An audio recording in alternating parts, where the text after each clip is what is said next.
2014 წლის 20 ეს არის იმ ადგილმდებარეობის პაკეტი, სადაც ჩვენ უნდა ჩავატაროთ უშუალოდ.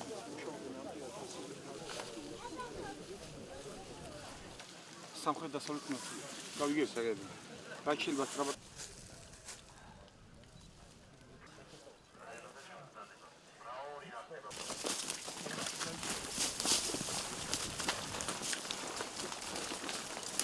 საფრთხები ჯგუფი.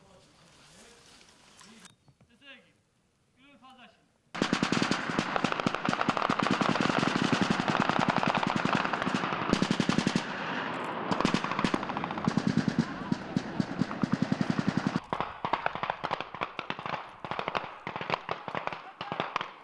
ვსწავლობ და ვავითარებ მას ცხოვრებაში.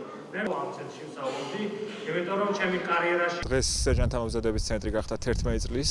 ეს არის უნიშნულოვანესი რგოლი საქართველოს შეიარაღებულ ძალებში. ცენტრი არის გიორგი ანწუხელიძის სახელობის. შესაბამისად, ორმაგი პასუხისმგებლობაა ამ ცენტრის მსმენელებისათვის აქ მსახური და აქ განათლების მიღება და აქ არის შეკრებილი საზოგადოება, რომელზეც უნდა სწორდებოდეს ჩვენი დღევანდელი თაობა. სერჟანტთა მომზადების ცენტრში მიმდინარეობს სრული დატვირთვით სამივე კურსი და მე მქონდა ბედნიერება ყოფილიყავი ამ სკოლის მაშინდელი სკოლის პირველი კურსანტი 2003 წელს და მე ვამაყობ რომ ეს სასწავლებელი მაქვს დამთავრებული ისევე როგორც შეიარაღებული ძალების სერჟანტები ამაყობენ აი ამ სასწავლო დაწესებულებით. აღსანიშნავია ეს იუბილეიმით რომ სერჟანტთა მომზადების ცენტრს გასულ წელს გიორგი ანწუხელიძის სახელობის გახდა და სახელი მიენიჭა.